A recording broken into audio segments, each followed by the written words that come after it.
अब इस वीडियो में हम टॉपिक ले रहे हैं प्रॉफिट और loss on sale of fix assets. देखो, जो भी ऑर्गेनाइजेशन होता है उसके पास कोई ना कोई फिक्स एसेट जरूर होती है, और अगर फिक्स एसेट होगी तो उसका डेप्रिसिएशन भी होगा। साथ ही साथ जब वो यूज होने के बाद खराब हो जाएगी तो उसको किसी ना किसी रेट में हम बेच भी देंगे। बेचेंगे तो प्रॉफिट या लॉस होगा, वो प्रॉफिट या लॉस हमारा एक्सपेंडिचर अकाउंट में आता है। तो यहां पर हम उस प्रॉफिट या लॉस को रिकॉर्ड करेंगे। तो पहला हम क्वेश्चन ले रहे हैं, क्वेश्चन नंबर 31 बोलता है the book value of furniture on 1 April 18 is 60,000। Half of this furniture is sold for 20,000 on 30th September 2018. Depreciation is to be charged on furniture at the rate of 10% per annum. Calculate loss on sale of furniture. Show how the loss on sale and depreciation on furniture will be shown in the income and expenditure account for the year ended 19.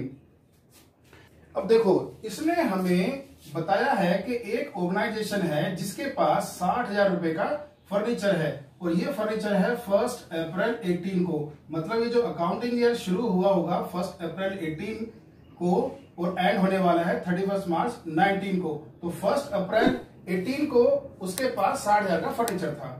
Okay, इसने क्या किया कि इस furniture का आधा मतलब कि 30,000 बेच दिया। कब? आपका 30th September 18 में, और आधा उसने कंटिन्यू किया, उसको यूज करता रहा ये ऑर्गेनाइजेशन। ये जो ऑर्गेनाइजेशन है ये डेप्रिसिएशन चार्ज करता है 10% पर एनम के अकॉर्डिंग। अब इस ऑर्गेनाइजेशन ने आधा फर्नीचर मतलब 30,000 का 20,000 रुपए में 30 सितंबर को बेच दिया। अब देखो, जैसे आप 11th क्लास में डेप्रिसिएशन का चैप्टर करते थे और उसमें किसी भी फिक्स एसेट्स मशीनरी या फर्नीचर का अगर आप डेप्रिसिएशन निकालते थे तो उसमें एक बात का और ध्यान रखते थे कि अगर वो फर्नीचर या मशीन बेची जा रही है तो बेचने की डेट तक का आप उसका डेप्रिसिएशन निकालते थे, और उसके बाद उसकी साल की शुरू वाली वैल्यू में से उसको लेस करके डेप्रिसिएशन को हम उसकी बुक वैल्यू निकालते थे। फिर हम ये देखते थे सेल से कंपेयर करके कि हमें लॉस है या प्रॉफिट है। सेम काम हमें यहां पर करना है, क्योंकि 30 सितंबर को फर्नीचर बेचा गया है और ये जो ऑर्गेनाइजेशन है 10% पर एनम के अकॉर्डिंग डेप्रिसिएशन करता है इस फर्नीचर पर, इसलिए इसका 3,000 रुपए का एक साल का डेप्रिसिएशन बनता है 10% के अकॉर्डिंग। लेकिन हमें तो 6 महीने का ही डेप्रिसिएशन लेना है, जो कि बनता है आपका 1,500 रुपए। अब इसमें से हम इसको लेस कर देते हैं तो 28,500 रुपए हमारी इस फर्नीचर की रिटर्न डाउन वैल्यू आ गई एज ऑन 30th September 18। इसको उसने बेच दिया, सेल कर दिया, किसमें? 20,000 रुपए में। अब 28,500 की चीज है 30 सितंबर 18 को, उसको आप 20,000 में ही बेच रहे हो, तो 8,500 का हमारा लॉस हो गया ऑन सेल ऑफ ये फर्नीचर। ठीक है, तो एक चीज तो ये है। अच्छा, दूसरी चीज, अब बात ये आती है कि 30,000 का जो अनसोल्ड फर्नीचर बचा वो तो कंटिन्यू हो रहा है, उस पर तो पूरे साल का डेप्रिसिएशन होगा। तो 31 मार्च 19 तक का पूरा एक साल का डेप्रिसिएशन 10% के रेट से 3,000 हुआ। तो इसकी जो सीडी बचेगी, बैलेंस रिटर्न डाउन वैल्यू, वो आपकी 27,000 बचेगी। तो ये तो हुई इसकी कैलकुलेशन। अब जरा इनकी वैल्यू को लिख लेते हैं। देखो, आपका जो पिछले साल में आपको फर्नीचर था वो कितने रुपए का था? 60,000 रुपए का। तो यहां जो पिछले साल की बैलेंस शीट थी उसमें इस क्लब ने या इस ऑर्गेनाइजेशन ने 60,000 का फर्नीचर दिखाया होगा, लेकिन आज तक 30,000 का फर्नीचर बेचा जा चुका है, तो आधा ही बचा था 30 का, लेकिन उसकी भी वैल्यू क्या है? 27। तो क्लोजिंग जो बैलेंस शीट बनेगी उसमें हमारा 27,000 का फर्नीचर आएगा। एक चीज अब हमें यहां पर देखना है कि पूरा डेप्रिसिएशन हमारा इस साल का फर्नीचर पे कितना हुआ। 1,500 तो जो फर्नीचर बेच दिया गया था उसका है, और 3,000 जो कंटिन्यू हो रहा है उसका है। तो कुल मिलाकर 4,500 का फर्नीचर का डेप्रिसिएशन है, तो उसे हम एक्सपेंडिचर में लिखेंगे। डेप्रिसिएशन ऑन फर्नीचर कितना? आपका 4,500। ठीक है, इसके बाद हमारा लॉस हुआ है भाई 8,500 का, इस लॉस को भी रिकॉर्ड करो, इसको भी हम यही लेके आना है। To loss on sale of furniture आपका है 8,500। तो इस तरह से इसकी रिकॉर्डिंग हो गई। अब नेक्स्ट क्वेश्चन है क्वेश्चन नंबर 32। बोलता है Delhi youth club has furniture at a value of ₹2,20,000 in its books on 31st March 18. It sold old furniture having book value ₹20,000 as at 1st April 18 at a loss of 20% on 31st December 18. Furniture is to be depreciated at the rate of 10% per annum. Furniture costing ₹1,50,000 was also purchased on 1st October 2018. Prepare furniture account for the ended year March 19. Okay देखो बोलता है कि पिछले साल 2018 में आपके पास furniture था कितना, 2,20,000 रुपए का।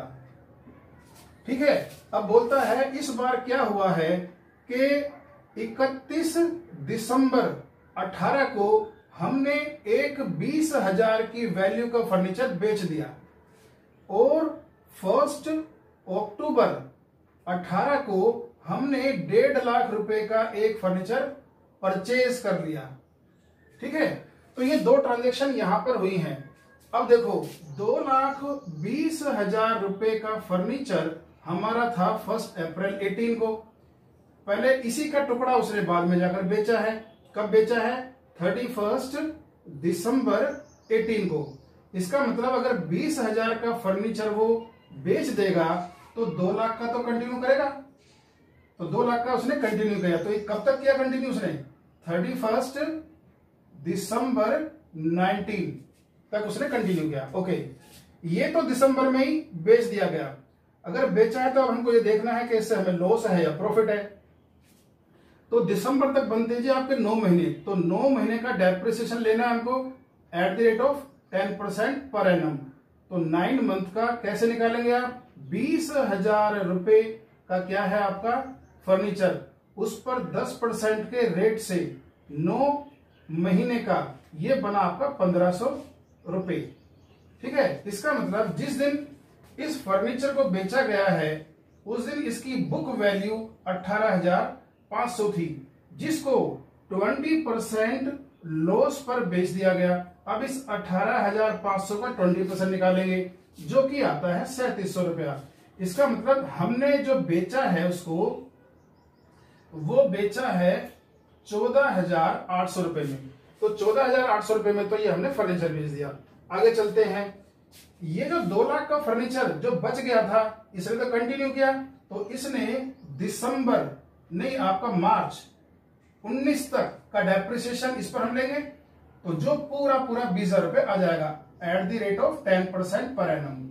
ठीक है, इसका मतलब जो ये फर्नीचर बचा इसकी बुक वैल्यू आपकी हो गई ये 31 मार्च 19 को 1,80,000 रुपए। अब होता क्या है? बोलता है कि इसने एक फर्नीचर और खरीदा है। कितने रुपए का? 1.5 लाख रुपए का। भाई कब खरीदा है? 1 अक्टूबर को 18 को। इसका मतलब अगर 1.5 लाख रुपए का फर्नीचर इसने अक्टूबर में परचेज किया था तो 31 मार्च जब ये ईयर एंड हो रहा है उस समय तक 6 महीने ये भी यूज हो गया। तो 10% के अकॉर्डिंग इसका 1,500 रुपए का डेप्रिसिएशन आएगा, उस पर 6 महीने का 7,500। तो ये इसका डेप्रिसिएशन हो गया जो नया फर्नीचर खरीदा था। तो इसकी जो बुक वैल्यू बचेगी कब? 31 मार्च 19 को, वो है 1,42,500। ठीक है जी। तो पहले जनाब इसका हम अकाउंट बना लेते हैं क्योंकि उसने बोला जी अकाउंट बना के दिखाओ। तो यहां पर पिछले साल जो वैल्यू थी वो कैरी फॉरवर्ड हुई होगी 1 अप्रैल 18 को टू बैलेंस बीडी। पिछले साल 2,20,000 की हमारी वैल्यू थी इस फर्नीचर की। इस बार उसने क्या किया है? 1 अक्टूबर 18 को ही और फर्नीचर ले लिया है टू बैंक अकाउंट। ये इसने परचेज कर लिया है फर्नीचर 1.5 लाख रुपए का। ठीक है जी, ये यहां पर आ गया। इसके बाद डेट आती है आपकी 31 दिसंबर, अक्टूबर के बाद। तो 31 दिसंबर 18 को उसने 20,000 वाला फर्नीचर बेच दिया बाई बैंक अकाउंट। कितने में बेच दिया भाई? उसको बेचा था उसने 14,800 में। ठीक है जी, इसको बेचने से हमें लॉस भी तो हुआ है, तो by profit and loss account loss है 3700 रुपए का। ठीक है, और इस दिन तक का इसका डेप्रिसिएशन भी हुआ है, कितना आपका 1500 रुपए। तो ये तो इस 20,000 वाले फर्नीचर की कैलकुलेशन हो गई। बाकी जो 2,20,000 में से 2 लाख बचा है वो तो 31 मार्च 19 तक पहुंचा कि नहीं पहुंचा? ठीक है, तो उसका डेप्रिसिएशन भी हुआ होगा भाई। कितना होगा उसका डेप्रिसिएशन? 20,000 रुपए। इसको जरा अंदर ही लिख लेते हैं अभी। ठीक है, पहली मशीन का मतलब पुरानी मशीन का। उसके बाद एक और मशीन खरीदी थी हमने अक्टूबर में, नई मशीन, इसको मशीन नंबर 2 कर लेते हैं। इसका डेप्रिसिएशन हुआ था हमारा 6 महीने का, तो ठीक है ये भी आ गया भाई। तो यहां पर 27,500 का टोटल डेप्रिसिएशन हो गया। अब इनका बैलेंस सीडी बचेगा दोनों का, तो by balance CD first machine और सेकंड मशीन। तो पहली जो मशीन थी 2 लाख वाली, उसका सीडी कितना है? 1,80,000। इसका 1,80,000 यहां पर लिख दिया हमने। दूसरी वाली जो मशीन थी नई वाली 1,42,000, इसकी वैल्यू बची थी, तो 1,42,500। कुल मिलाकर के आपका 500 यहां पर आया, 2 और 3,22,500 की हमारी ये वैल्यू आई। तो ये हुआ आपका 3,70,000। 3,70,000। तो इस तरह से तो ये अकाउंट बना। अब बात यह है कि इसे हमें अपने नॉन प्रॉफिट ऑर्गेनाइजेशन के अकाउंट्स में कैसे एडजस्ट करना है। इस बार इस साल टोटल डेप्रिसिएशन हमारा 27,500 ये हुआ है और 1,500 ये हुआ है। कुल मिलाकर के 2,900 रुपए का डेप्रिसिएशन है। उसको तो एक्सपेंडिचर मिल जाएंगे टू डेप्रिसिएशन ऑन फर्नीचर। कितना भाई?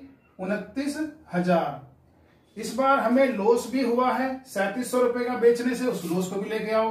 To loss on sale of furniture, कितना?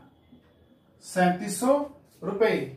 एक चीज बाकी, ये बेचने से जो पैसे आए होंगे ये तो भाई वहीं आए होंगे, कहां पर? जो आपका रिसीटेड पेमेंट में, वो हम बना नहीं रहे हैं। अब जो हमारा बैलेंस सीडी बचा उसको हम बैलेंस शीट में लिख देंगे, नई बैलेंस शीट में। तो फर्नीचर जो है हमारा वो आया 3,22,500। तो इस तरह से ये क्वेश्चन होगा। तो इस वीडियो में इतना ही, कुछ और क्वेश्चन करेंगे अगली वीडियो में। Thank you.